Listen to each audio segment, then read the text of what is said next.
This is what if King Piccolo won. I did see Salad Saiyans' video that he uploaded yesterday on the 30th, but this video is different from that because it has a different approach. And also, I wrote this before he even uploaded his video, so that's a disclaimer, I guess. This is a Halloween story, and I'm recording it in the garage because I have nowhere else to record it, but also I guess it adds to the atmosphere. I don't know. So without any further delay, we'll actually begin the video. Now, how exactly does King Piccolo win?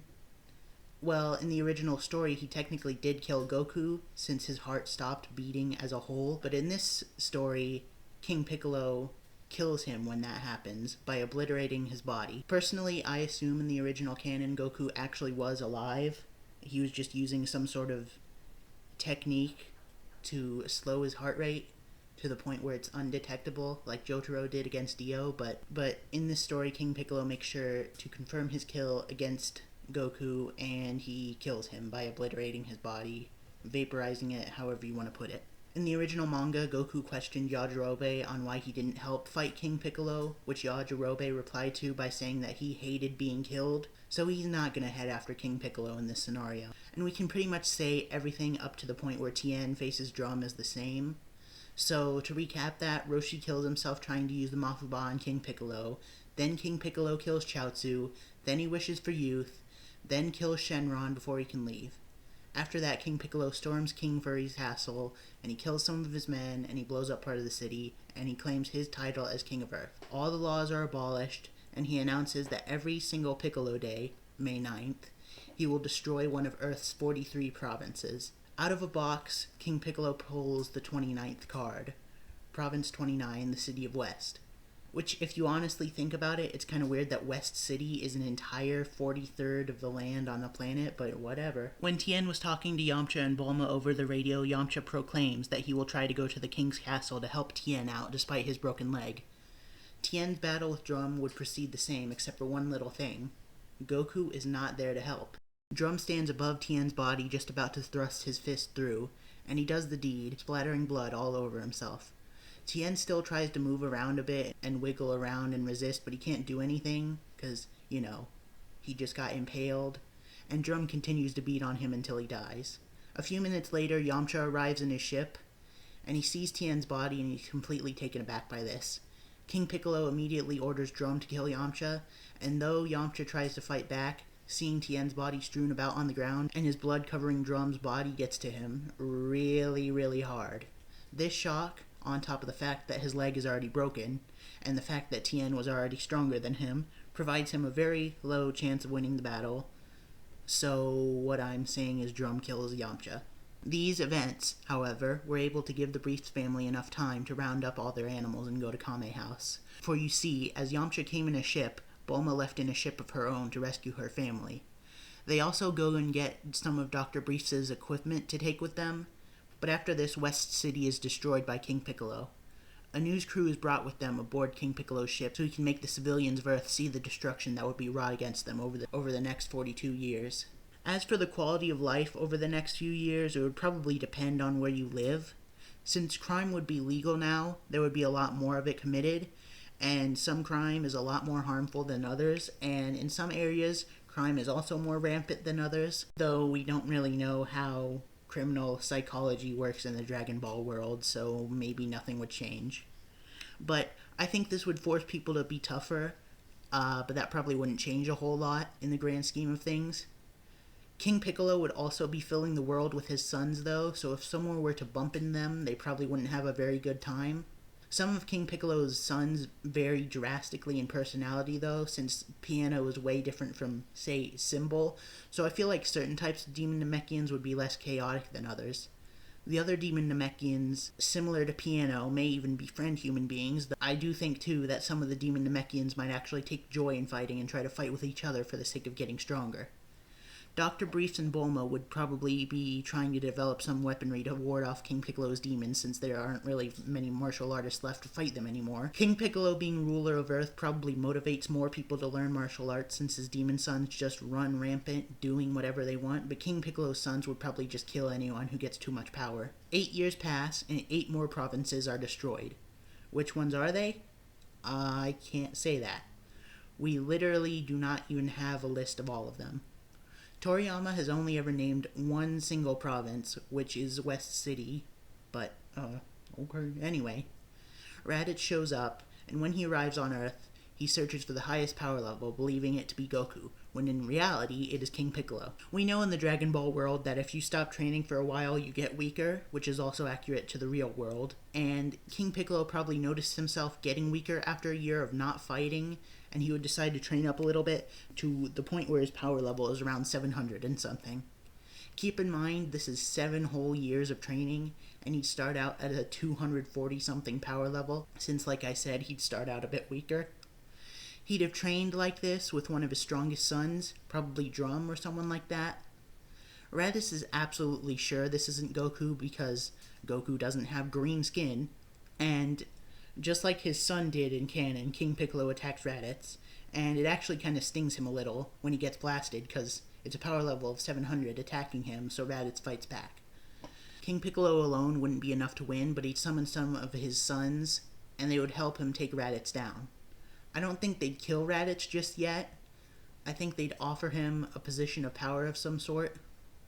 Keep in mind, King Piccolo also did this with Goku, but Raditz would instantly reject, instead saying that King Piccolo should just join the Frieza Force. King Piccolo queries what that is, and Raditz explains himself. King Piccolo doesn't really like the idea, and honestly, the idea of people stronger than Raditz scares him, but he'd instead like to have the Earth become a supplier for the Frieza Force. So basically, they would order materials from them in exchange for money, and then he'd have his sons go get whatever they needed. Then they'd go have someone from the Frieza Force come to Earth and pick up those materials and deliver them to the Frieza Force. Raditz isn't really sure that Earth would have anything useful to the Frieza Force, but he doesn't want to get killed either, so he just agrees to it. King Piccolo decides to train even harder than this, since at the beginning Raditz was actually beating him. Meanwhile, Raditz takes his attack pod back into space and flies back so he can report to Frieza. When he gets there, he asks Frieza about the prospect, and Frieza replies negatively, saying that he will instead have to send Vegeta and Nappa to take care of King Piccolo. They are then sent off to Earth, which will still take them a year. King Piccolo still would have ordered all his minions to train in case anyone strong like this were to attack again, so they'd all go from power levels around 200 to probably 600 something, since we see the human Z-Fighters get to power levels of 200, 300, up to 1000 or above. They don't get as full a boost, since they don't have a good teacher like Kami, nor are they doing anything super intensive, but they'd merely be sparring for the year's time. As for King Piccolo's inner circle of minions, they'd all be training together and with him, so they'd be stronger. Since King Piccolo himself would be at a power level of 700-ish before the year of training, and Drum would be 500-something, the rest would have probably been comparable, probably in the level of the 400s. So we'll just give them all boosts comparable to the Z-Fighters. The weaker members of Piccolo's inner circle get to the mid-thousands, so about 1.6 thousand or so. Then the stronger of them would get to be around 4,000. Drum gets to be around 6,000, and King Piccolo himself is 8,000. When Vegeta and Nappa arrive, some of Piccolo's sons report in to tell him about this with their psychic connection. Pretty much the average demon Namekians among the world would do this. Due to his training, King Piccolo probably gained the ability to sense ki, especially considering he already knew ki manipulation to some point. When he senses them, he realizes there is major trouble. He understands he may have to give up his essence if he dies in this battle, but he's not just going to give up and die like that either. Nappa pretty much immediately comes and starts attacking King Piccolo's sons, and he's ripping through them pretty easily since 600 is still nothing compared to 8,000. So as King Piccolo arrives, he also brings his inner circle with them. Nappa uses the scouter on King Piccolo and his gang, and then he decides to dispatch the Cybermen on them to keep the weaker ones busy. King Piccolo has Drum and the stronger demons face Nappa, and through their overwhelming numbers, they defeat him kind of easily. Nappa was shown in the manga and anime to be affected by Piccolo's attacks to a certain level, and Piccolo was only half as strong as him. He was also affected by Krillin and Gohan's attacks as well, though other points he was able to no-sell them too. But with a whole gang of people with 4,000 power levels beating him up, he goes down. King Piccolo then steps personally into the battle. He, Drum, and the two strongest demons of the group attack Vegeta, and though Vegeta is stronger than them, their numbers are overwhelming him. He thinks to try and get away so he can blast them to oblivion, but every single time he tries, he just gets hit with a blast or a punch or something. And while they don't really do that much damage, especially considering most of the time those blasts are from the weakest ones who had just defeated the Cybermen, they were still quite annoying, and they hurt like chipping your nail or walking into a wall. And yes, I'm saying chipping your nail hurts as much as walking into a wall, because it's true. Deal with it. Anyway, King Piccolo and Drum especially are the two to lead this assault, and sheerly through numbers alone they are beating Vegeta. Vegeta is able to use an explosion of ki to get away from them at some point, but since he's been beaten so hard it doesn't really injure anyone. He then gets up into the sky and he charges a huge Gallic gun, which he intends to aim at the Earth's core so it would explode.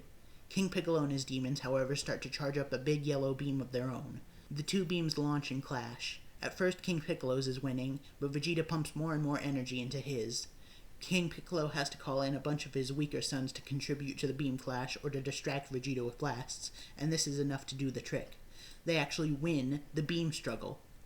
They do not kill Vegeta, though.